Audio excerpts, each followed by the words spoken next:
dengan FKUI reguler bahwa di FKUI kelas internasional ini ada satu program 1 tahun yang kita di Australia untuk gelar S1. Nah, setelah itu kami melanjutkan seperti biasa di SCM dan rumah sakit lainnya sama seperti FKUI yang lain. Mungkin hal ini ada yang belum tahu, saya ingin memperkenalkan. Kemudian di kelas internasional sendiri juga ada beberapa kajian dan akhirnya juga sampai kepada alumninya. Jadi kami adalah alumni dari FKUI kelas internasional. Mungkin seperti itu perkenalan dari kami, Ustaz.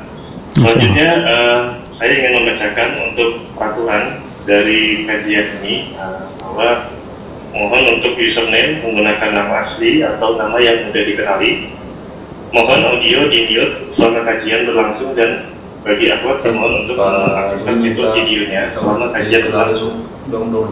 Tanya jawab dilakukan setelah terusnya dari Ustaz dan pertanyaan dapat disampaikan pada kolom chat. Dihimbau untuk menyiapkan alat tulis untuk mencatat sehingga berfaedah yang disampaikan oleh Ustaz. Insya Allah malam hari ini topiknya sangat menarik sekali dan setting wajib dan karena ini adalah topik yang sehari-hari tentang penyakit hati yang perlu kita ketahui dan mohon nasihatnya dari Ustaz. Fadhol Ustaz. Ya. Bismillahirrahmanirrahim. Assalamualaikum warahmatullahi wabarakatuh. Alhamdulillahi ala ihsani wa syukru lahu ala taufiqihi wa amtinani wa asyhadu an la ilaha illallah wahdahu la syarika lahu ta'ziman li sya'ni wa asyhadu anna Muhammadan abduhu wa rasuluhu da'ila ridwani.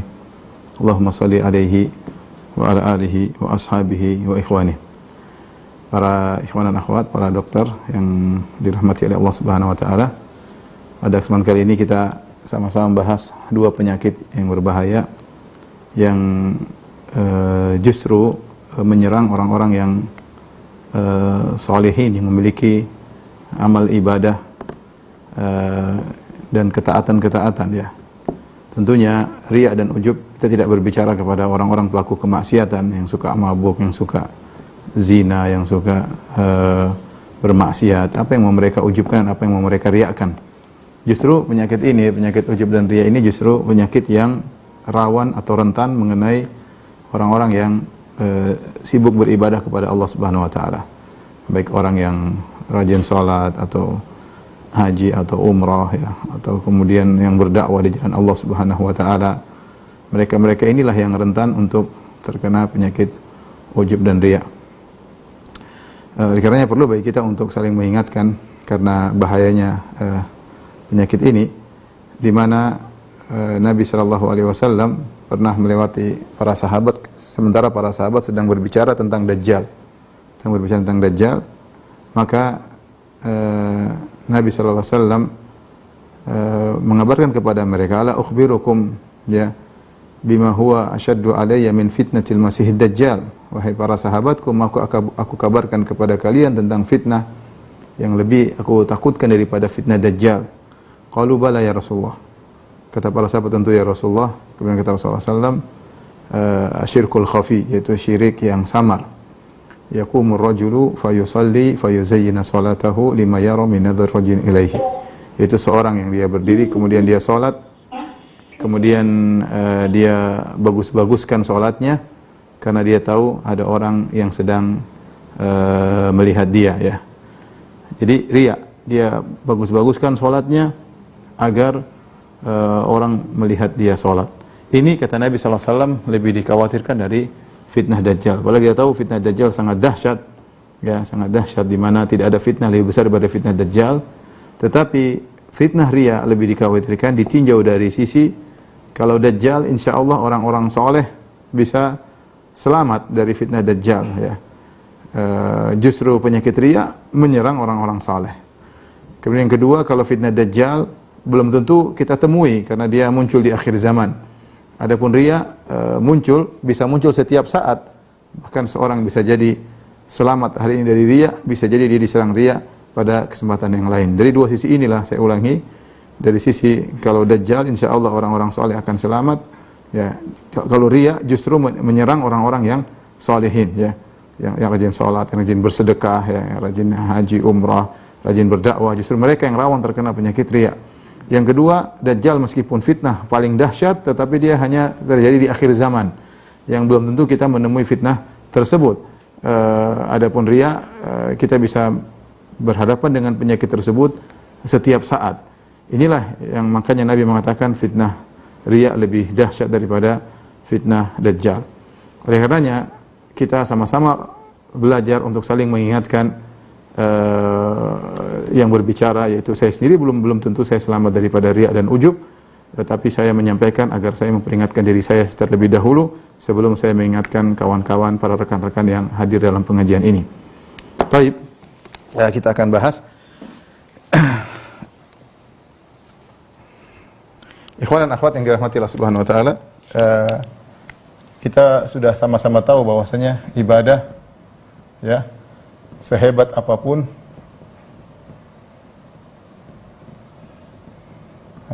tidak diterima kecuali ikhlas.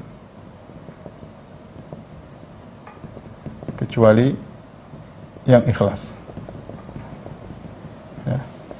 Kalau tidak ikhlas maka tidak akan diterima. Wa ma umiru illa liya'budullaha mukhlishina lahuddin, kata Allah. Tidaklah mereka diperintahkan kecuali mengikhlaskan agama mereka kepada Allah Subhanahu wa taala. Dan Nabi bersabda, innamal a'malu binniyat, amalan tergantung niatnya, ya. Kemudian juga kata Nabi sallallahu alaihi wasallam dalam hadis qudsi, Allah berfirman, ana agna syuraka ani syirk, man amila amalan asyraka fihi ma'iyya ghairi taraktuhu wa syirkahu. Aku adalah zat yang paling tidak butuh dengan syarikat. Barang siapa mengamalkan suatu amalan kemudian dia berbuat kesyirikan, dia mengambil dia riya, maka aku akan tinggalkan dia dan amalannya tersebut. Jadi seorang melakukan amalan sehebat apapun, mau bangun masjid misalnya 20 miliar, 50 miliar, mau berdakwah dengan follower sampai jutaan followers misalnya, atau mungkin dia haji, setiap tahun dia haji, mungkin setiap bulan umrah, ya, mau berbakti kepada orang tuanya, ya, mau apapun amal yang sehebat apapun, tapi kalau dia riya, ya, tidak ikhlas, maka tidak diterima oleh Allah Subhanahu wa taala. Oleh karenanya kita akan bahas apa itu definisi ikhlas. Ikhlas itu apa, ya? Ya. Definisi ikhlas. Ikhlas secara bahasa, ya, lughatan, secara bahasa diambil dari khalusa, ya, khalusa artinya murni. Murni, ya. Kemudian dia kemasukan huruf hamzah menjadi akhlasa, artinya memurnikan. Murnikan. Dan dalam Al-Quran Allah sering menggunakan kata-kata khulusa seperti firman Allah Subhanahu wa taala, ya, seperti firman Allah Subhanahu wa taala, wa inna lakum fil an'ami wa inna lakum fil an'ami la ibrah, ya, nusqikum mimma fi butunihi min baini farsin wadamin labanan khalisan lisyaribin, khalisan sa'igan lisyaribin. Saya bacakan firman Allah ini, kata Allah Subhanahu wa taala, sungguhnya wa innalakum, sungguhnya bagi kalian pada binatang ternak ada pelajaran, nuskhikum mimma fi butinihi, kami memberi kalian minum yang kami keluarkan dari perut hewan ternak tersebut, labanan khalisan, susu yang murni. Susu yang murni, khalis, murni. Ya, yang sifat susu tersebut adalah min baini farsin wa damin, antara farth yaitu kotoran, dam darah. Kotoran darah. Ya, sa'iqun lisyaribin, yang mudah diminum oleh orang-orang yang meminumnya. Jadi Allah menggambarkan tentang susu yang murni adalah susu yang tidak terkontaminasi dengan kotoran maupun darah. Allah keluarkan di antara darah dan kotoran. Jadi kalau susu murni tidak boleh terkotori dengan satu titik kotoran pun, dan tidak boleh ternoda dengan satu darah pun. Inilah gambaran daripada ikhlas, ya. Dalam ayat yang juga Allah sebutkan tentang makna ikhlas seperti wa mar'atan mu'minatan in wahabat nafsaha lin nabi in arada an-nabi an yankihaha khalisatan laka min dunil mu'minin, ya. Seperti firman Allah juga, kalau ada seorang wanita ingin menghadiahkan dirinya kepada Nabi, kalau Nabi ingin menikahinya, maka boleh Nabi menikahinya, ya. Tapi kata Allah, khalisatan laka minal mu'minin, ini hanya murni untuk Nabi, tidak untuk kaum mukminin yang lainnya. Tapi kita bahas ini aja, ini sudah cukup satu ayat. Saya ingin menyampaikan bahwasanya khalusa artinya murni, ya. Murni. Dari sini kita ada gambaran bahwasanya ketika kita bilang ikhlas, berarti kita memurnikan ketaatan, tujuannya hanya untuk Allah Subhanahu wa taala. Di sini kita paham secara istilah, ya. Apa itu ikhlas? Ikhlas adalah memurnikan tujuan ibadah hanya untuk Allah Subhanahu wa taala. Ya, inilah ikhlas. Kapan keikhlasan ini terkontaminasi dengan kotoran-kotoran penyakit, maka dia tidak jadi ikhlas lagi. Ya. Nah, kotoran ikhlas yang merusak keikhlasan,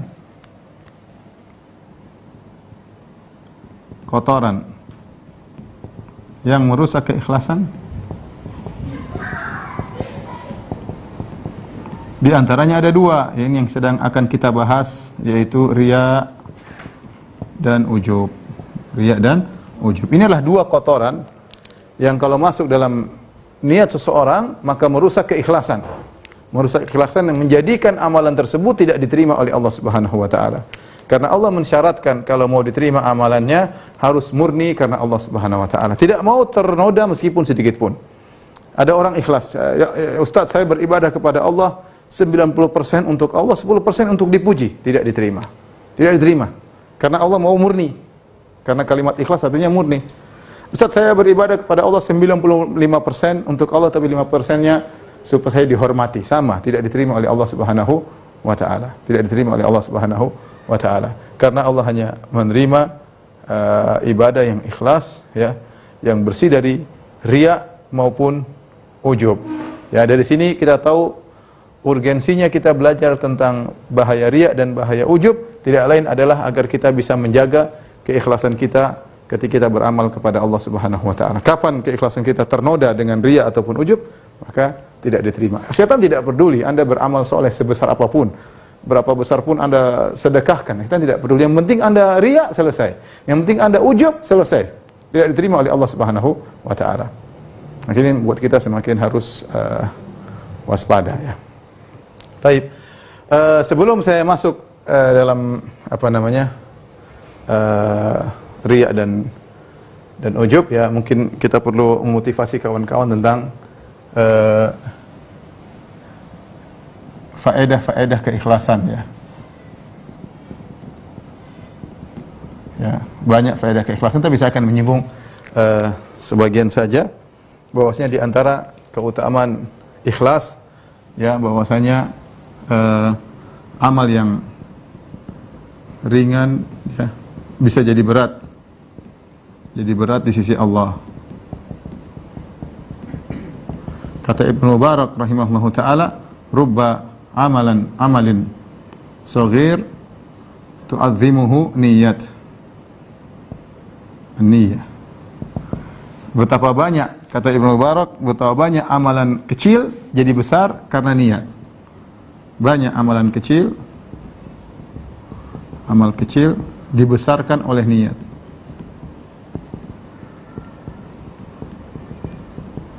Ini kata Ibnu Mubarak, ini perkataan yang benar. Sebaliknya, rubba amalin kabir tusaggiruhu niat. Betapa banyak amalan besar jadi kecil gara-gara niatnya enggak benar. Ya, mungkin dia sumbang 1 miliar tapi ternyata niatnya macam-macam, amal tersebut jadi kecil di sisi Allah Subhanahu wa taala. Sebaliknya, mungkin amal sederhana tapi dia ikhlas kepada Allah Subhanahu wa taala, luar biasa keikhlasannya, murni karena Allah, menjadi besar di sisi Allah Subhanahu wa taala. Dan dalil yang paling kuat akan ini tentang kisah seorang wanita pezina yang diampuni oleh Allah karena dia ikhlas.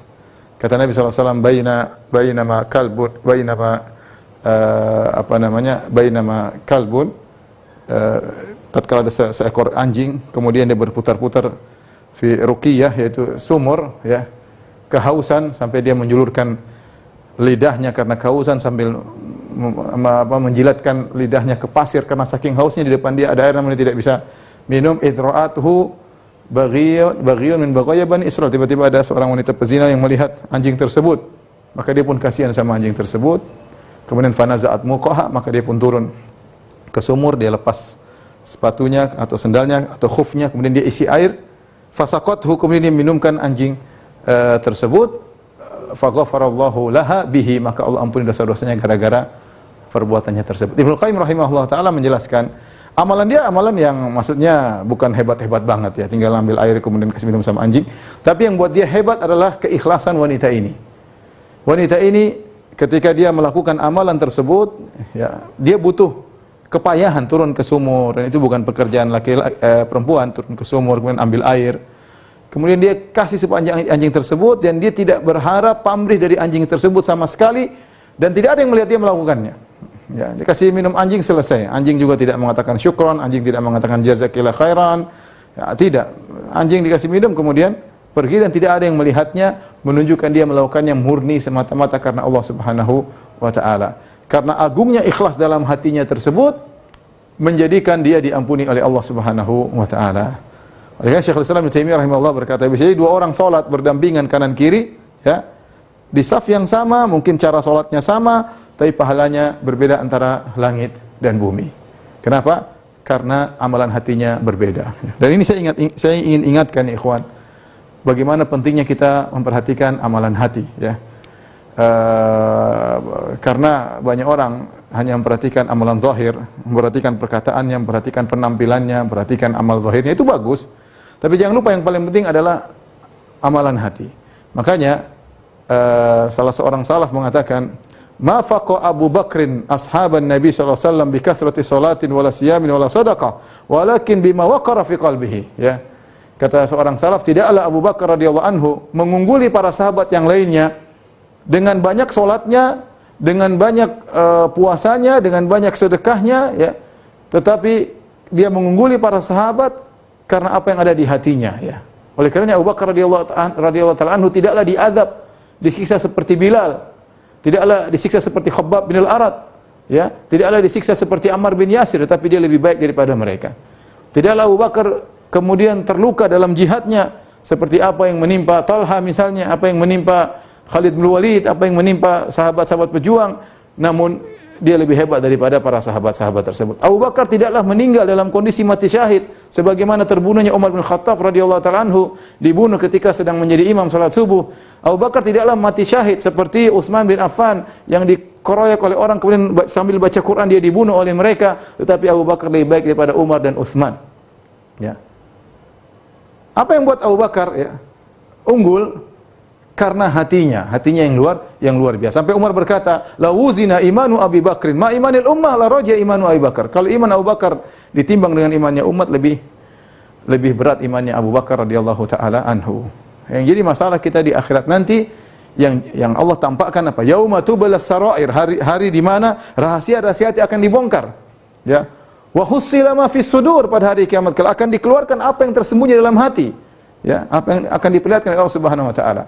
Hari kiamat kelak kata Allah Subhanahu wa taala, yauma la yanfa'u malun wala banun illa man atallaha biqalbin salim. Hari di mana tidak bermanfaat harta dan anak-anak kecuali yang bertemu dengan Allah dengan hati yang bersih, hati yang selamat. Maka maksud saya, ketika kita membahas masalah ikhlas, ujub dan riya, ini bukan perkara sepele. Ya. Ini bukan perkara sepele, ini perkara bagaimana membersihkan hati kita dari penyakit-penyakit yang perlu perjuangan untuk terus melawannya. Karena namanya ujub, riya itu datang setiap saat.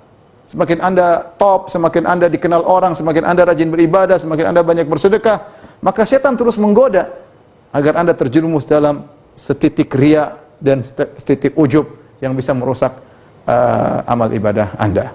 Maka kita serius memperhatikan masalah hati, di antaranya kita bahas masalah ikhlas, ya, dan kita nanti akan bahas tentang lawannya riya dan ujub. Baik. Jadi ikhlas amal yang ringan tapi bisa jadi berat di sisi Allah Subhanahu wa ta'ala. Makanya jangan kita pernah meremehkan amalan kita. Dalam satu hadis Nabi SAW, ada seorang lelaki dia berjalan, kemudian dia melihat ada gusnus syajarah, ada tangkai yang mengganggu orang di jalan, dia pindahkan. Ya, tapi dia ikhlas kepada Allah Subhanahu wa ta'ala. Bukan kemudian difoto buat pencitraan, enggak. Dia ikhlas, maka Allah ampuni dosa-dosanya. Kata Nabi SAW, la tahqiranna minal ma'rufi syai'an. Jangan kau meremehkan amal sekecil apapun. Walau antalqu akhaka biwajhin talik, meskipun hanya tersenyum ketika bertemu dengan saudara, senyumanmu kalau ikhlas ya, tidak mengharap apa-apa di balik senyuman tersebut, tidak ada udang di balik rempeyek, bisa jadi senyumanmu itu menghapuskan dosa-dosamu. Baik. Ini yang pertama, faedah ikhlasan, amal yang ringan bisa jadi berat di sisi Allah Subhanahu wa taala. Kemudian ikhlas membantu mewujudkan cita-cita.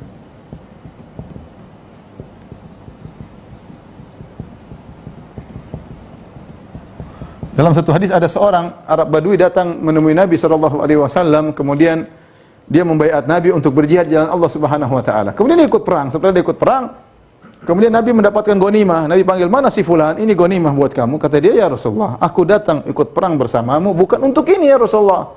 Tapi aku berperang tulus. Li ayyadkhul sahmu min hahuna wa yakhruj min hahuna." Aku ingin perang agar aku mati syahid. Agar anak panah masuk di sini, keluar di sini. Kata Nabi SAW, perhatikan, "In tasduqillah yasdukka." Kata Nabi, kalau kau tulus, ikhlas, ucapan itu benar, maka Allah akan mengabulkan doamu. Kemudian terjadi peperangan, ternyata benar dia meninggal, ternyata benar anak panah masuk lehernya, kemudian tembus di sebelah. Kata Nabi SAW, "Sadaqallah fasaddaqahullah." Dia tulus, dia ikhlas, maka Allah kabulkan permohonannya. Kita ini kadang-kadang kita banyak proyek ini, proyek kadang proyek dakwah, kadang kita kurang berhasil. Mungkin ada masalah dengan niat kita. Mungkin ada masalah dengan niat kita. Kalau kita tuluskan niat karena Allah Maha tahu dan itu baik bagi kita, insya Allah mudahkan ya. Makanya di antara sabda Nabi SAW, "Ista'inu ala qada'i hawaijikum bil kitman." Ya, carilah bantuan agar kalian bisa berhasil dalam mewujudkan tujuan kalian dengan menyembunyikan. Fa inna dha ni'matin mahsud, ya. Fa inna kulla dhi ni'matin mahsud, karena orang yang punya suatu kelebihan akan dihasati oleh orang yang lain. Di antaranya kalau kita sembunyikan, kita lebih ikhlas ya, kita lebih ikhlas. Oleh karenanya perbaiki niat ya, agar kita diwujudkan cita-cita kita. Ada orang misalnya dia berusaha, saya ingin bekerja untuk berbakti pada orang tuaku misalnya, dia sungguh-sungguh ikhlas karena Allah mudahkan ya, Allah mudahkan. Kenapa? Niat punya pengaruh. Kemudian di antaranya ya, ikhlas memudahkan doa dikabulkan.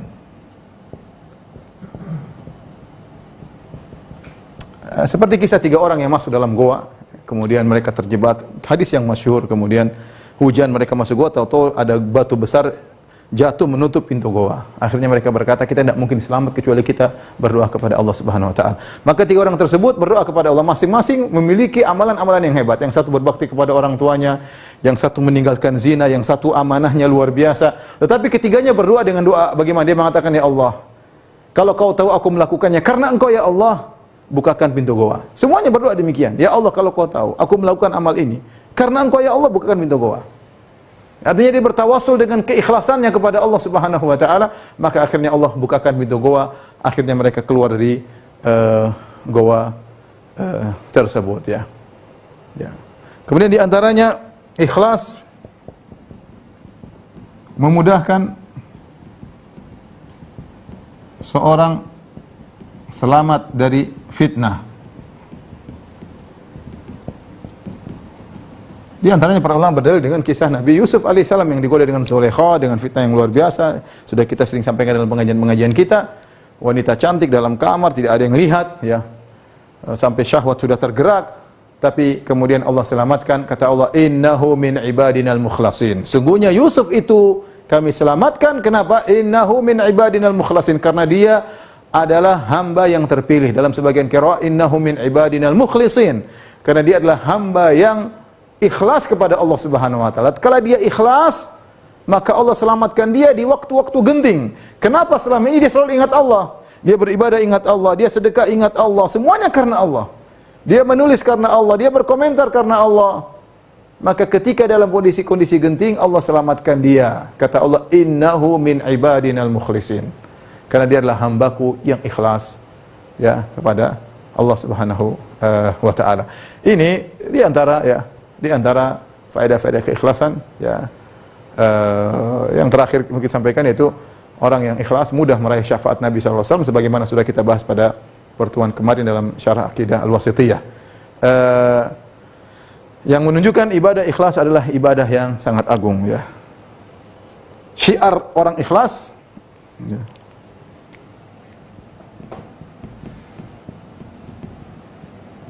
Ini berat, tapi inilah syiar mereka. Apa yang Allah sebut dalam Al-Quran, innama nut'imukum liwajhillah la nuridu minkum jazaan wala syukura. Ingat-ingat ini, ya. Allah berfirman tentang orang-orang ikhlas. Allah abadikan perkataan mereka dalam Al-Quran, innama nut'imukum liwajhillah, sungguhnya kami diberi makan kepada kalian liwajhillah, karena Allah. La nuridu minkum jazaan wala syukura, kami tidak minta dari kalian balasan, dan kami tidak minta dari kalian terima kasih, enggak. Kalian harus berterima kasih karena Allah perintahkan, tapi kami tidak berharap. Ini jadikan syiar ini dalam kehidupan kita, agar kita benar-benar beribadah dengan tulus. Anda berbuat baik kepada orang tua, Anda berbuat baik kepada kerabat, Anda berbuat baik kepada kawan, Anda berbuat baik kepada tetangga, ya. Insyaallah mereka orang-orang baik, mereka tahu berterima kasih. Tapi jangan berharap seandainya mereka tidak berterima kasih, sabar. Bisa jadi seorang berbuat baik kepada kerabatnya, dia malah dituduh macam-macam. Saya pernah punya teman cerita, Ustaz saya gimana berbuat baik sama kakak saya atau adik saya. Dia cerita, saya umrah, dia cerita, kalau saya berbuat baik sama mereka, mereka bilang saya sombong, ngasih-ngasih hadiah. Kalau saya tidak berbuat baik, dia bilang pelit. Saya bilang ini ujian. Ya, ente berbuat baik, ente tidak dihargai, mungkin Allah ingin pahala Anda sempurna, karena Anda supaya belajar tidak berharap dari pujian, terima kasih dari orang lain. Sehingga seorang tatkala dia berbuat kebaikan, yang dia bermuamalah bukan dengan orang tersebut, tapi dengan Allah. Ya Allah, saya sudah kasih, ya, kepada tetanggaku, kepada kawanku, semuanya saya serahkan kepada Engkau. Dia mau berterima kasih, enggak berterima kasih, urusan dia dengan Allah Subhanahu wa taala, ya. Maka ini syiarnya orang-orang yang ikhlas. Innama nut'imukum liwajhillah la nuridu minkum jazaan wala syukura. Kami memberi makan kepada kalian karena Allah, kami tidak butuh jazaan, balas budi dari kalian, dan kami tidak butuh syukuran, terima kasih dari kalian, ya. Baik. Sekarang kita bahas tentang perusak ikhlas.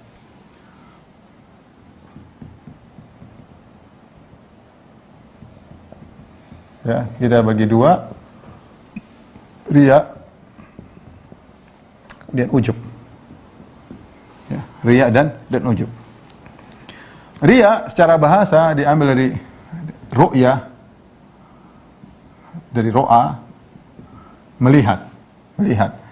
Kemudian menjadi ro'a, ya, ro'a, yura'i, mura'at, dan riya'an. Kalau ru'ya artinya melihat, kalau ini artinya memperlihatkan. Jadi riya itu artinya memperlihatkan amal soleh. Riya sama dengan memperlihatkan amal soleh. Jadi riya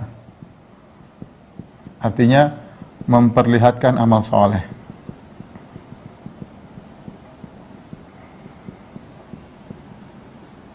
Baik, temannya riya namanya sum'ah. Sum'ah memperdengarkan.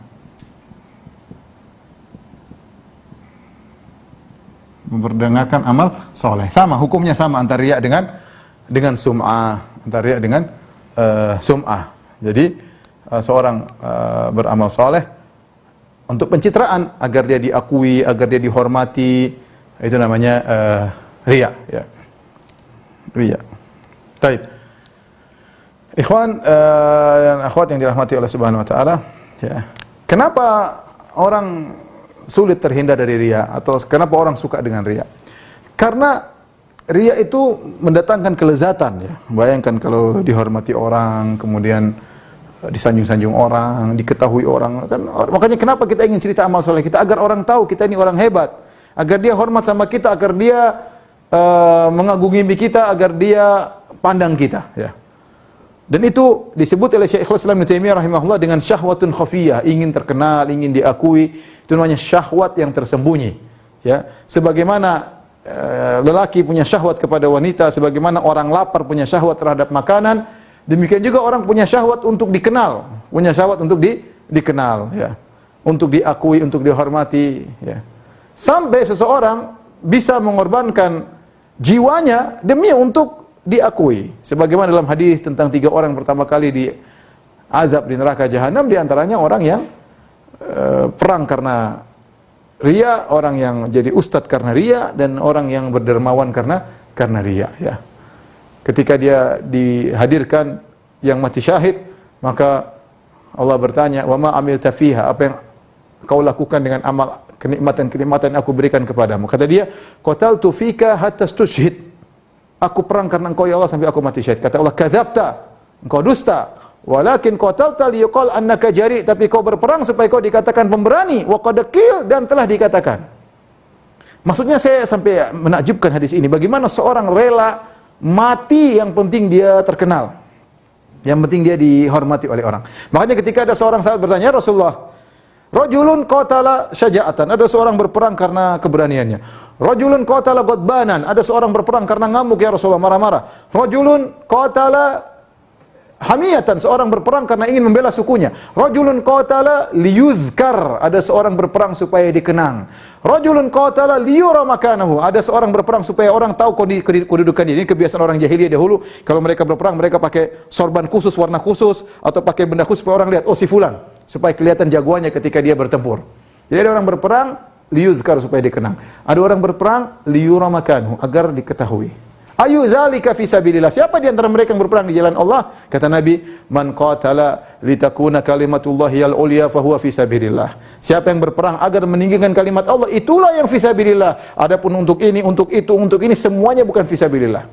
Dalam sebagian riwayat diriwayatkan Nabi bersabda, "Rubba qatilin baina saffain, Allahu a'lamu bi niyatihi." Betapa banyak orang yang tewas di medan pertempuran, Allah lebih tahu tentang niatnya. Allah lebih tahu tentang niatnya. Saya ingin menggambarkan kenapa riya ini syahwat orang untuk riya, ya. Syahwat khafiyah. Tentang riya ini syahwat tersembunyi. Dia merasa puas kalau terkenal, kemudian orang kagum, orang rebut-rebutan cium tangannya, dia bahagia banget. Makanya dikatakan ini syahwat tersembunyi. Inilah yang buat orang terjebak dengan riya karena tadi.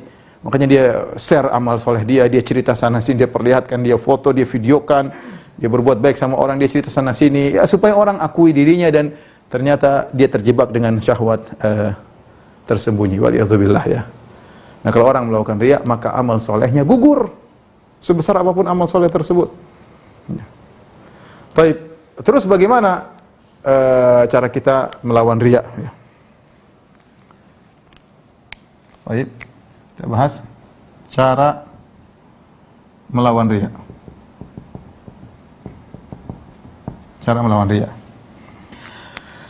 Untuk melawan riya ada beberapa perenungan.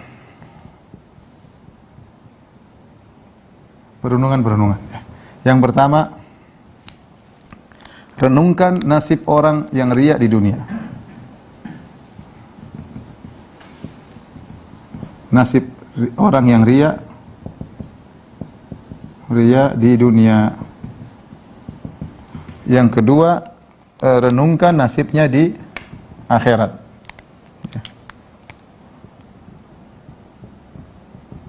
Nasibnya di akhirat.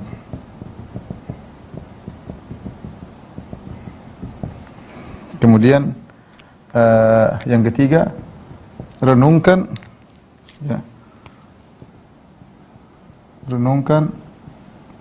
hakikat orang, hakikat manusia yang kau harapkan ujiannya.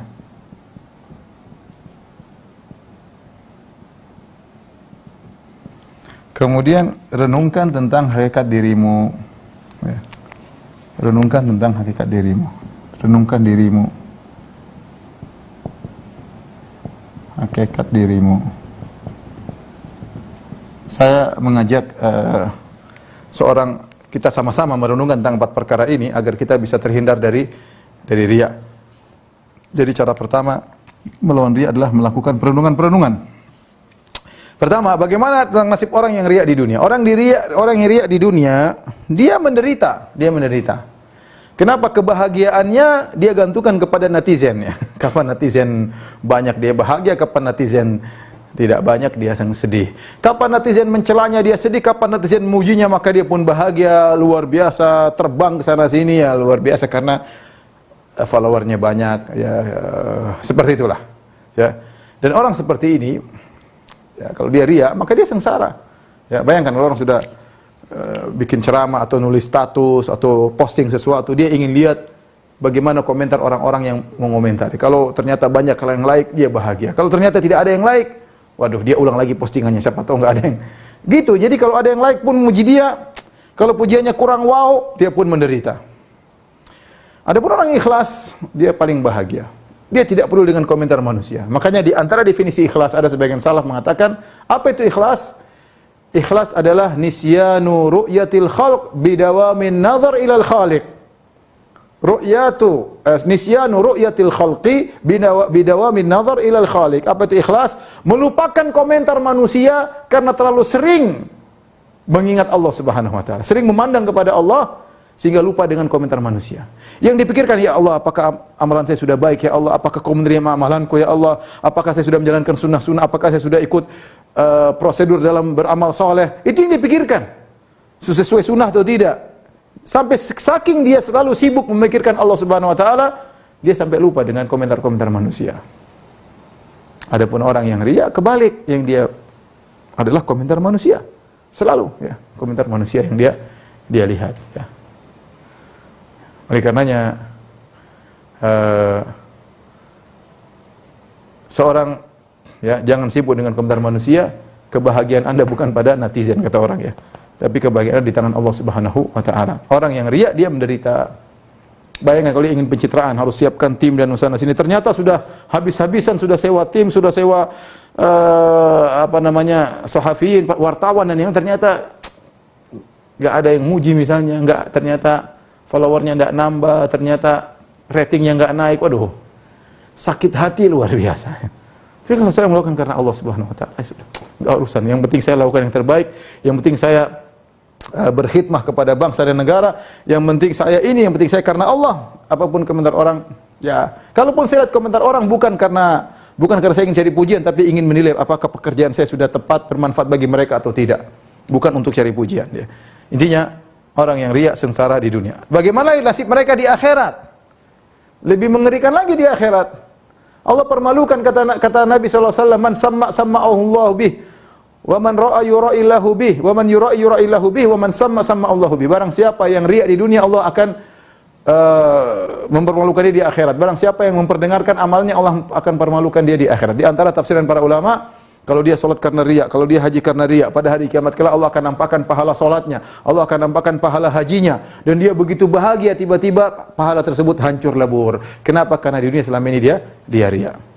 Kemudian di antara bentuk Allah mempermalukan mereka, ya, Allah berkata kepada mereka, hina yujazin nas, ya, tatkala Allah memberi balasan kepada manusia, orang-orang yang riya, yang punya salat, yang punya puasa, yang punya sedekah, mereka datang kepada Allah, ya Allah, mana pahalaku?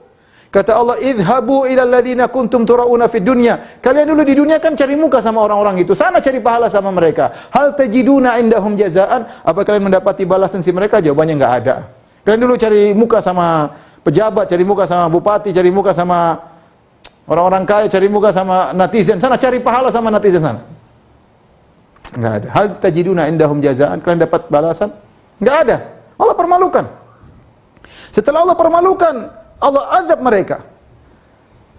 Awwalu man tusa'aru bihimun nar salasa. Orang yang pertama kali dinyalakan api bagi mereka 3 orang kata Nabi sallallahu alaihi wasallam. Yang pertama siapa? Mujahid. Yang kedua siapa? Ustadz. Yang ketiga siapa? Dermawan. Ini 3 orang top yang dibutuhkan dalam agama. Mujahid, orang alim, sama dermawan. Sungguhnya agama dibangun di atas 3 orang ini. Ya. Tetapi karena mereka sebenarnya melakukan ibadah yang luar biasa, seharusnya mereka awal-awal masuk surga seharusnya. Tetapi karena mereka riya, kebalik, mereka pertama kali diazab oleh Allah Subhanahu wa taala. Maka dihadirkan orang yang mujahid, Fa utiya bihi, dihadirkan orang rajulun ustushhid yang mati syahid, dihadirkan. Fa arrafa bihi ni'amahu fa arafaha, maka Allah ingatkan nikmat-nikmat yang Allah berikan kepada dia. Jagoan, jago main pedang, mungkin jago main senjata, mungkin jago naik kuda, mungkin jago naik pesawat. Ya. Allah bertanya, "Wa ma amilta fi?" Apa yang kau lakukan dengan nikmat-nikmat tersebut? Kata dia, "Qataltu fika tastushhid." Aku berperang supaya aku mati syahid. Kata Allah, "Kadzabta, kau dusta, walakin yuqal annaka jari." Tapi kau berperang supaya kau dikatakan jagoan. Wa qad qil, tujuanmu untuk dikatakan jagoan, pendekar, pahlawan, dikabulkan. Orang-orang kenal engkau. Tapi apa? Tsumma umira bihi fasuhiba ala fihi hatta ulqiya fin nar. Diperintahkan lemparkan dalam neraka jahanam. Yang kedua, rajulun ta'allamal ilma wa 'allamahu wa qara'al Qur'an. Yang kedua, ustaz, belajar ilmu agama, mengajarkannya. Pandai baca Quran. Fa utiya bihi, dihadirkan di hadapan Allah, fa arrafahu ni'ama, Allah ingatkan nikmat yang Allah berikan kepada dia. Kecerdasan, kuatnya hafalan, pandai berorasi, mungkin penampilan oke, mungkin macam-macam lah. Ya. Namanya ustaz, mungkin macam-macam diberikan kelebihan oleh Allah Subhanahu wa taala. Mungkin qari, suaranya indah, tajwidnya mantap, mungkin bisa niru suara-suara imam macam-macam. Allah tanya, apa yang kau lakukan? Kata dia, qara'tu fikal Qur'an wa 'allamtuh. Ya Allah, aku membaca Al-Qur'an karena engkau dan aku ngajari Al-Qur'an karena engkau. Kata Allah, kadzabta, kau dusta. Walakin liyuqal annaka qari, tapi kau mengajarkan itu semua supaya kau dikatakan ahli baca Quran. Wa qad qil, dan telah dikabulkan keinginanmu untuk dapat duniawi, Allah berikan. Maka saya ingatkan kepada ikhwan-ikhwan, kepada para dai, jumlah follower yang banyak, orang kagum dengan Anda bukan berarti Anda benar, belum tentu. Lihat kata Nabi SAW, Allah berkata, wa qad qil, telah dikatakan kau benar-benar orang alim. Orang kenal engkau orang alim, semua puji ilmumu, semua puji suara indahmu. Tapi itu menjamin kau kemudian pasti masuk surga? Enggak. Banyaknya pengikut tidak ada jaminan. Tidak ada jaminan.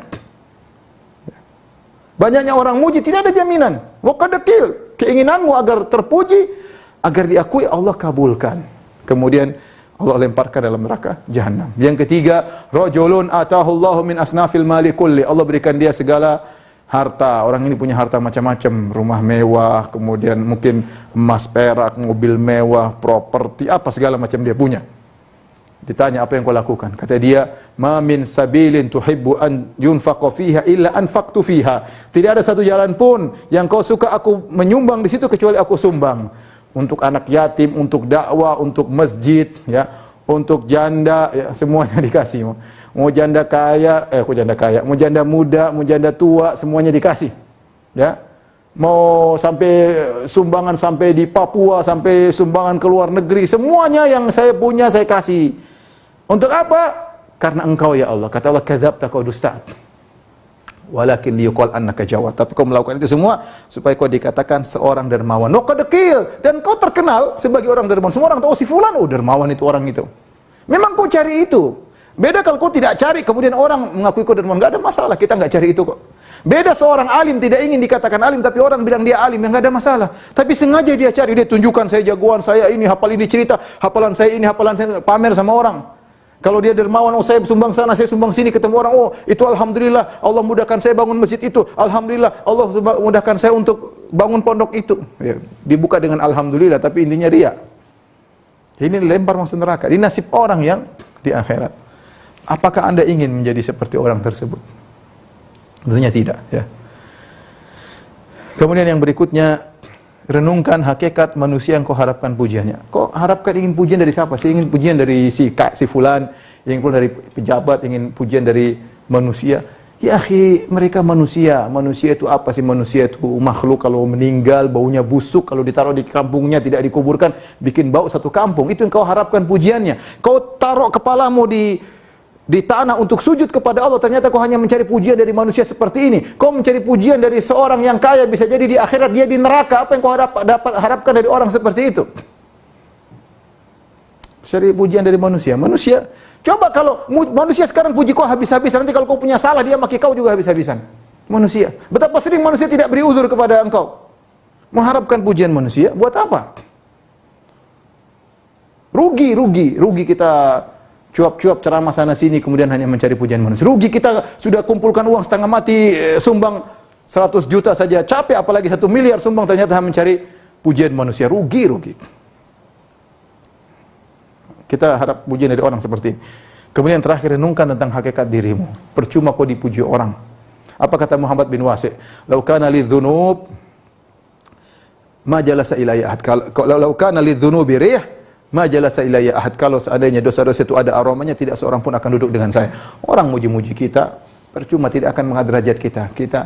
Balil insanu ala nafsihi basirah. Manusia lebih tahu tentang dirinya. Mau dipuji orang satu dunia, tidak akan merubah hakikat dirinya. Dia malas, dia tahu. Dia malas sholat malam, dia tahu. Dia tidak menjaga pandangannya, dia tahu. Dia masih suka gibah orang, dia tahu. Dia tahu bahwasanya dia kurang berbakti sama orang tuanya. Dia tahu dia tidak begitu sayang sama istrinya. Dia tahu dia tidak perhatian sama anaknya. Banyak kekurangannya. Kau orang satu dunia puji, percuma. Ya. Apakah mengangkat derajat Anda di sisi Allah? Enggak sama sekali. Ya. Sudah, jangan cari pujian orang. Engkau lebih tahu tentang dirimu. Engkau lebih tahu tentang dirimu. Taib. Ini di antara cara kita melawan riya. Yang kedua, perempuan kita berdoa. Jangan lupa berdoa. Berdoa di antara doa yang diajarkan oleh Nabi SAW. Allahumma inni a'udzubika an usyrika bika syai'an a'lamuhu wa astaghfiruka lima la a'lamu. Itu doa. Antum bisa cari nanti di internet, insyaallah ada doa agar terhindar dari riya. Allahumma inni a'udzubika an usyrika bika syai'an a'lamuhu wa astaghfiruka lima la a'lamu, ya. Jadi berdoa agar kita dihindarkan dari riya. Ya Allah, aku berlindung kepada Engkau dari kesyirikan yang aku sadari dan dari kesyirikan yang aku tidak sadari. Ya akhi, kita kalau riya, saya rasa kita ngerti kita sedang riya. Kalau kita mau benar-benar memeriksa, tatkala kita beramal ingin dipuji, kita tahu ada sinyal kasih tahu kau sedang riya, tapi kita nekat aja terus. Kenapa? Ada syahwat ingin kita lampiaskan, syahwat dikenal, syahwat dihormati, syahwat disanjung, ya. Syahwat ingin diketahui siapa saya, ya. Akhirnya kita labrak itu sinyal yang ada dalam hati kita. Padahal betapa sering kita sadar kita sedang riya, ya. Terkadang kita terjerumus dalam riya, kita tidak sadar, maka semoga Allah mengampuni dosa-dosa kita, ya, riya yang kita sadari maupun tidak kita sadari. Kemudian di antaranya, ya, ketika dipuji juga berdoa. Sebagaimana doanya sahabatnya. Allahumma la tu'akhidni bima yaqulun waghfir lima la ya'lamun waj'alni khairan mimma yadhunnun. Yang artinya ketika orang puji kita, kita berkata, Allahumma la tu'akhidni bima yaqulun. Ya Allah, jangan kau siksa aku atas perkataan mereka.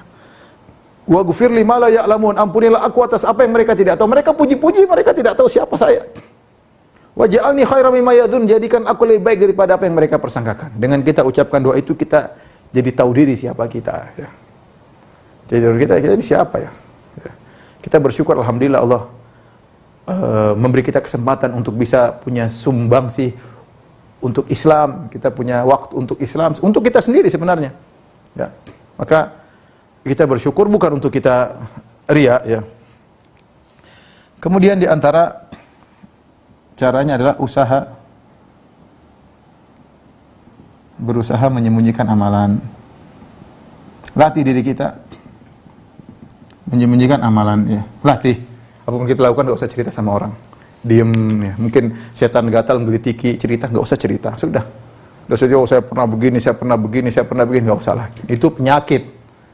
Ya, mungkin kita cerita, Ustaz saya cerita untuk memotivasi. Oke, lama-lama jadi riya. Oh, bukannya saya sombong, oh bukannya saya ini, akhirnya jadi riya, kita nggak sadar. Kita nih hati lemah. Kalau tahu hati kita lemah, jangan dibuka celahnya untuk setan agar menggoda hati kita. Di antara celah kita cerita itu membuat hati kita lemah, diserang oleh setan, akhirnya kita riya. Latih diri kita, sembunyikan amal soleh kita. Biar orang mau tidak tahu kita, sudah alhamdulillah. Orang tidak tahu kita, alhamdulillah. Ya udah, yang tahu cuma Allah. Latih diri kita. Kata Nabi SAW, man istata'a minkum an yakuna lahu khabi'atun min amalan salih falyaf'al. Barang siapa dari kalian mampu punya amal saleh tersembunyi, maka lakukanlah. Baik, kita selesai dari riya. Sekarang kita bahas mengenai ujub. Ujub, ya. Jadi kalau riya itu mensekutukan Allah dengan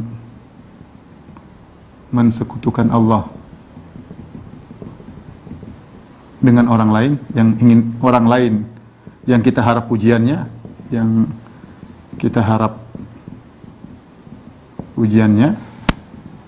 ini namanya riya. Kalau ujub, mensekutukan Allah dengan diri sendiri.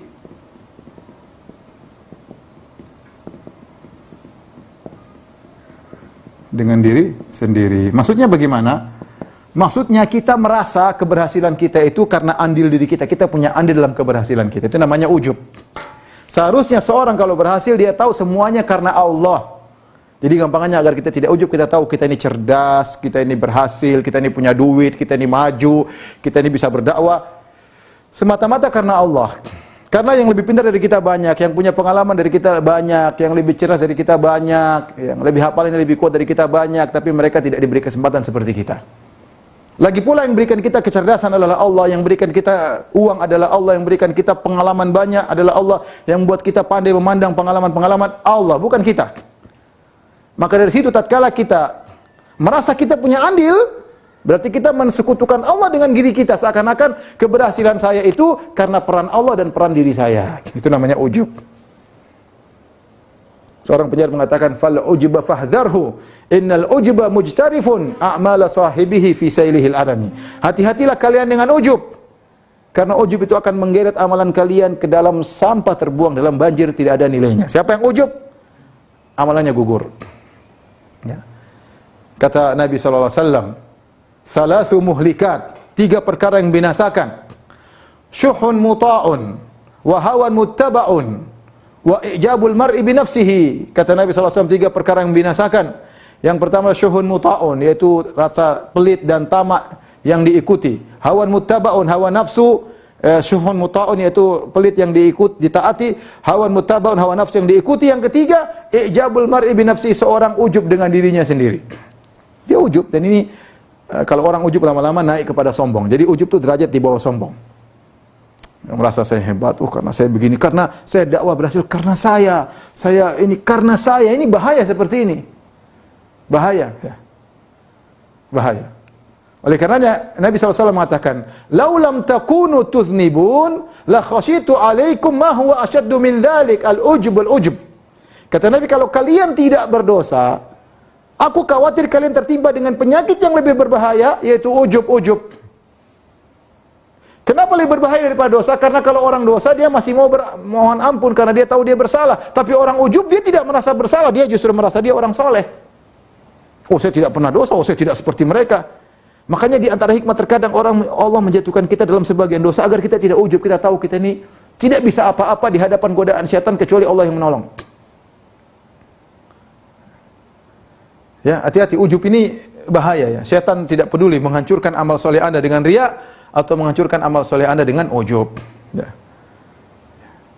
Al-Ghazali dalam Ihya Ulumuddin menyebutkan banyak model-model ujub. Ada ujub dengan tubuh, ada ujub dengan ini, di antara ada ujub dengan nasab. Ya. Seperti kata Al-Ghazali, sebagian orang dari Hashimiyin yang dari Bani Hashim, ya, di antaranya keturunan Nabi SAW yang ujub dengan nasabnya. Ya, sampai di antara mereka ada yang berkata, nasab kita adalah emas, yang mau ditaruh di comberan pun tetap emas, mau ditaruh dimanapun tetap emas, ya. Ujub, ya. Maka dibantah oleh Al-Ghazali, jangan demikian. Seorang kalau dari Bani Hashim, dari Ahlul Bait, maka harusnya berakhlak seperti akhlak leluhur mereka, yaitu Rasulullah SAW, yang tawadhu, yang tidak ujub, yang menghormati yang lain, ya. Sebagaimana kita dapati sebagian-sebagian orang-orang dari Ahlul Bait yang Masya Allah akhlak mereka sangat luar biasa, ya. Ujub modelnya macam-macam. Ada ujub dengan ilmu, ada ujub dengan dakwah, ujub macam-macam modelnya. Maka hati-hati, ya. Jadi apa sih definisi ujub tadi? Saya ingatkan kembali, yaitu merasa bahwasanya keberhasilan kita punya andil bersama Allah. Maka kalau riya, kita mensekutukan Allah dengan orang yang ingin kita puji, orang yang ingin kita dapat pujiannya. Kalau ujub, kita mensekutukan Allah dengan diri kita. Dan diri kita ini adalah syirik, ini juga syirik, ya. Bagaimana cara bebas dari ujub dan riya? Ya. Dua-duanya, ya. Kalau ujub tentunya kita harus renungkan, melakukan renungan-renungan, ya, bahwasanya banyak orang lebih pintar dari saya, kemudian tidak berhasil. Banyak orang lebih titelnya lebih tinggi, tidak berhasil seperti saya. Banyak orang yang IP-nya lebih tinggi, indeks prestasinya lebih tinggi, tetapi tidak berhasil seperti saya, ya. Sampai ada kawan, Masya Allah, dia satu sekolah, dulu teman-temannya ranking 1, ranking 2, 3, dia mungkin rankingnya pas-pasan, mungkin hampir enggak naik, ternyata mereka menjadi anak buahnya, dia jadi bos. Itu dari mana? Oleh karenanya, seorang senantiasa bersyukur kepada Allah, Ya, dia melakukan usaha tapi keberhasilan murni dari Allah Subhanahu wa taala. Di antara yang ingin terakhir saya sampaikan, kata Ibnu Taimiyah rahimahullahu taala, barang siapa yang mewujudkan firman Allah Subhanahu wa taala, iyyaka na'budu wa iyyaka nasta'in, iyyaka na'budu wa iyyaka nasta'in, maka dia akan selamat dari ujub dan riya. Ya, jadi hati-hati. Apa iyyaka na'bud? Hanya kepada Engkau lah ya Allah aku beribadah. Kalau dia mau ini berarti selamat dari riya. Ini selamat dari riya. Dia tahu ibadah dia semuanya karena Allah. Aku tidak beribadah ya Allah karena mencari pujian. Aku tidak beribadah untuk diakui, untuk dihormati. Enggak, aku beribadah karena Engkau. Iyyaka na'bud, hanya kepada Engkau beribadah. Wa iyyaka nasta'in, dan hanya kepada Engkau lah kami mohon pertolongan, selamat dari ujub. Kenapa? Karena kita tahu semua keberhasilan kita akibat pertolongan Allah. Semua keberhasilan karena pertolongan Allah Subhanahu wa taala. Jadi jangan sampai terbetik dalam benak kita, saya berhasil karena saya bikin. Jangan, itu ujub. Itu benih-benih ujub, maka lawanlah agar amalan kita selamat di sisi Allah Subhanahu wa taala. Demikianlah ikhwan dan akhwat yang dirahmati Allah Subhanahu wa taala, kajian singkat yang bisa sampaikan tentang bahaya atau dahsyatnya ujub dan riya. Semoga Allah Subhanahu wa taala mematikan kita, mewafatkan kita di atas keikhlasan dan membuat kita selalu bisa berjuang melawan ujub dan riya. Wallahu ta'ala alam bisawab. Saya kembalikan kepada Dr. Agung ya. Barakallahu fiik Ustaz, jazakallahu khair untuk pemaparannya mengenai dahsyatnya ujub dan riya. Ada beberapa pertanyaan Ustaz yang ingin ditanyakan. Pertama, mohon izin pendapatnya Ustaz, saya seorang ibu bekerja di kantor pemerintah yang harus mengenakan seragam dengan atribut lengkap, antaranya ada tanda pangkat, tanda jabatan, tanda kemampuan, tanda tenaga, dan lain-lain. Yang karena hal ini menempatkan orang tersebut pada tempat tertentu yang kadang membuat riya dan ujub. Apalagi kalau ada orang bertanya tentang siapa diri kita, dan untuk memudahkan komunikasi, yaitu dengan mengirimkan foto tersebut atau foto diri dalam kegiatan tertentu. Bagaimana cara memperkenalkan diri tanpa ujub dan riya, serta bagaimana menata hati yang seharusnya menurut aturan agama tanpa menunjukkan data diri. Terima kasih. Sebelumnya kalau riya itu biasanya berkaitan dengan amal saleh, berkaitan dengan amal saleh ya. Kita riya karena ingin perlihatkan ibadah kita, karena ingin perlihatkan puasa kita, ingin perlihatkan salat kita, sedekah kita, itu baru kita mungkin rawan terkena riya. Tapi kalau yang seperti ditanyakan ini berkaitan dengan ujub. Ujub berkaitan dengan keberhasilan duniawi umum, keberhasilan duniawi maupun keberhasilan ukhrawi ya. Seorang bisa ujub karena jabatannya, seorang bisa ujub dengan ibadahnya. Jadi mungkin kalau riya sih enggak, tapi mungkin yang dikhawatirkan adalah penyakit ujub ya. Tentunya pemerintah tatkala membuat peraturan seorang datang dengan atributnya untuk diketahui di jabatannya, tentu dalam rangka agar pemerintahan atau aturan bisa berjalan dengan baik sehingga tahu mana atasan mana bawahan ya. Tinggal kita saja melatih diri atau menata jiwa kita. Kita tahu, misalnya kita bilang, ya Allah saya pakai atribut ini supaya diketahui jabatan saya, ini tentunya tanggung jawab yang lebih besar di hadapanmu. Dengan demikian kita tidak ujub, kita tahu ini berat ya. Kalau jabatan-jabatan ringan saja belum tentu orang bisa mengerjakan, apalagi jabatan yang berat seperti yang saya miliki. Dengan kita ingat tersebut, kemudian kita juga, ya Allah saya bekerja ini karena Engkau ya Allah, ya semoga saya bisa berkhidmat kepada bangsa dan negara. Misal, jangan seperti itu, mudah-mudahan kita bisa lawan ujub.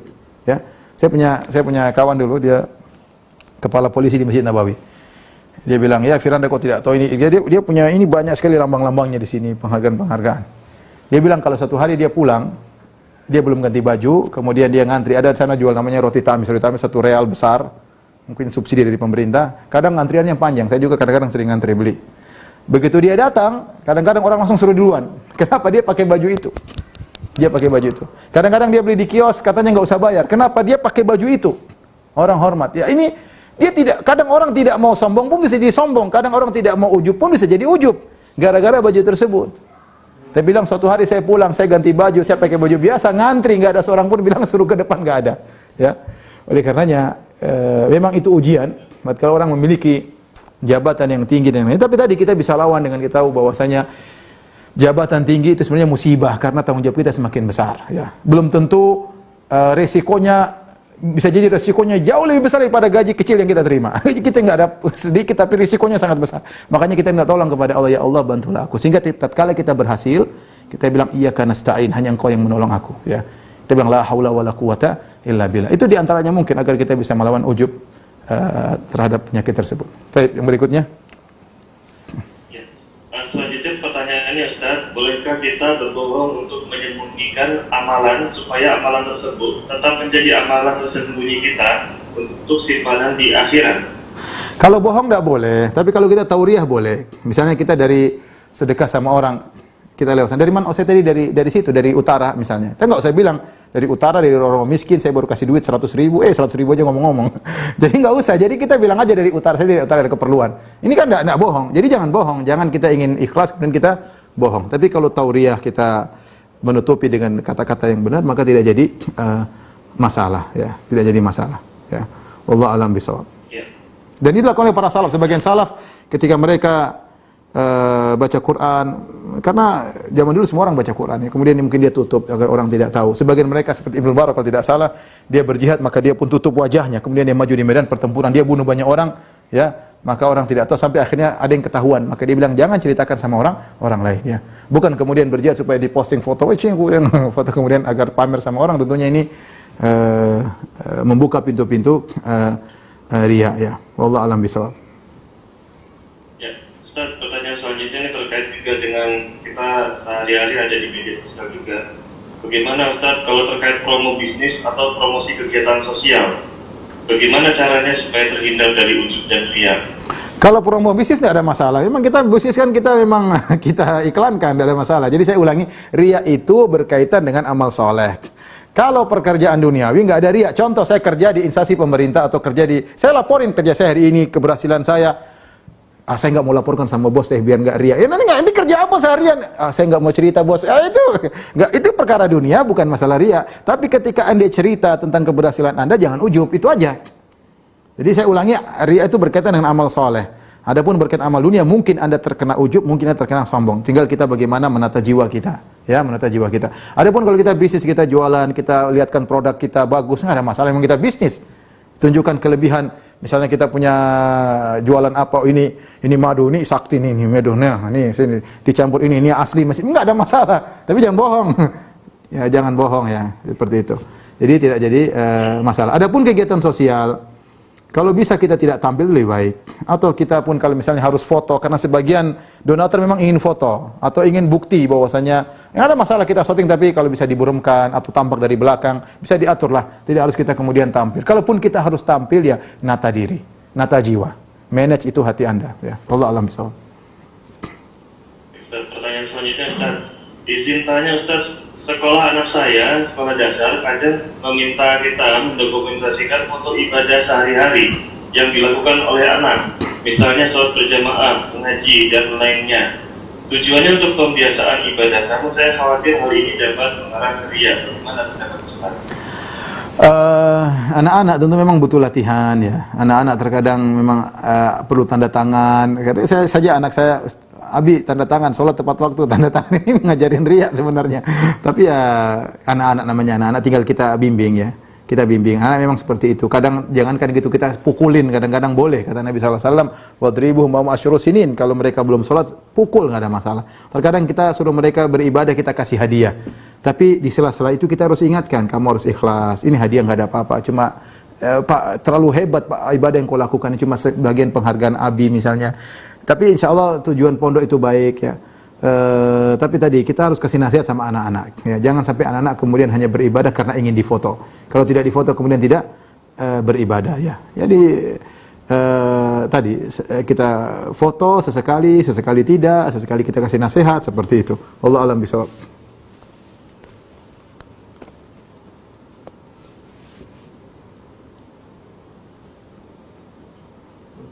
Halo.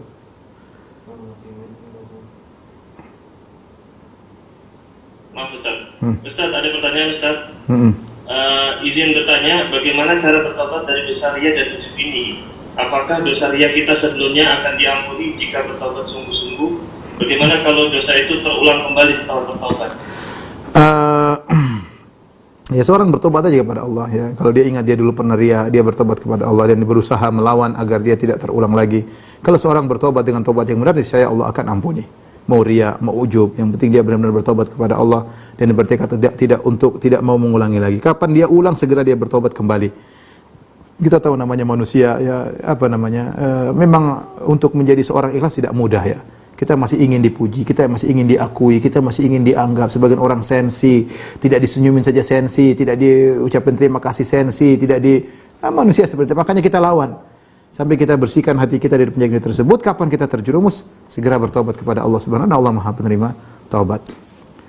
Tapi Mas Agung, boleh 2 pertanyaan lagi? Silakan. Ya, boleh Ustaz. Oke. Ada pertanyaan Ustaz. Apakah men-share kajian agama ataupun hadis berupa bentuk ujub ataupun riya, meski niat kita untuk mengingatkan diri kita dan saudara-saudara muslim dan muslimah kita, bagaimana cara mengingatkan orang tua kita yang melakukan riya atau ujub? Apakah cukup mendoakan agar Allah beri hidayah atau ada cara lainnya, Ustaz? Enggak, kita ngomong, misalnya orang tua kita cerita sana sini, setiap ketemu orang, oh kalau saya sedekah sana sini, kita nanti berdua duduk sama mama atau bapak. Mami, kayaknya Mami jangan cerita gitu dong, tahu saya Ustadz bilang nggak boleh seperti itu Mami, kenapa orang diri gini? Mami nggak riya? Iya Mami mungkin nggak riya, cuma saya khawatir aja Mami memang ikhlas, tapi saya khawatir Mami, bilang gitu kan saya. Kita harus ngomong, jangan kita cuma doain aja, doain plus kita ngomongin, itu orang tua kita tidak ingin amalan orang tua kita gugur di akhirat, kita ingin orang tua kita mau surga, di surga setinggi-tingginya, maka kita ngomongin dengan cara-cara yang terlembut, yang baik. Tapi yang terakhir,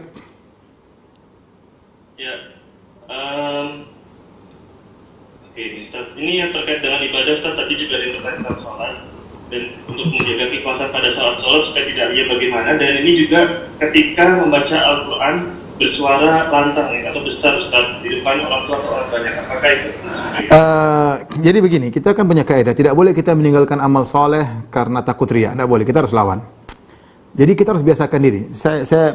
Misalnya gini, antum bawa Al-Quran, sudah biasakan diri aja kalau di pesawat baca Quran. Pertama riya nih, cuek aja. Riya ya sudah, setan aja, ini setan, lawan. Besok lagi lama-lama sudah terbiasa, nggak ada riya lagi karena kita sudah terbiasa. Biasanya kita takut riya karena tidak biasa. Kalau kita mau tunggu baca Al-Quran, mau orang hilang kapan? Mau masih berjam-jam lagi kita baru pulang ke rumah. Ya mumpung ada waktu, kita mau di bandara, mau di pesawat baca Quran sekalian syiar. Niat kita karena Allah Subhanahu wa taala. Tinggal kita perbaiki diri kita ya. Sama kalau kita lagi mungkin di rumah orang, kita pingin sholat tahajud, sudah sholat tahajud aja. Ada pesan kamu riya, udah cuekin, lawan. Ya Allah, saya ini lakukan ini karena Engkau ya Allah ya. Biar setan jengkel. Bilang gitu, pokoknya kita bismillah, sholat, lama-lama kalau terbiasa orang, kita jadi biasa ya. Kita jadi biasa. Jadi memang harus dilawan. Ya, kalau bisa kita sembunyikan amal soleh, sembunyikan. Kalau memang kondisi tidak memungkinkan, kita di rumah orang sampai siang, kapan mau sholat duha, ya sudah sholat aja di rumahnya. Bismillah, nggak ada masalah. Ya, kita lawan sehingga kita bisa tetap ikhlas. Wallahu a'lam bishawab. Demikian saja Mas Agung dan rekan-rekan sekalian, kajian kita pada kesempatan ini. Kurang lebihnya saya mohon maaf. Semoga Allah menganugerahkan kepada kita keikhlasan dan semoga Allah mengampuni dosa-dosa kita karena riya dan ujub. Wabillahi taufiq wal hidayah. Assalamualaikum warahmatullahi wabarakatuh. Waalaikumsalam warahmatullahi wabarakatuh.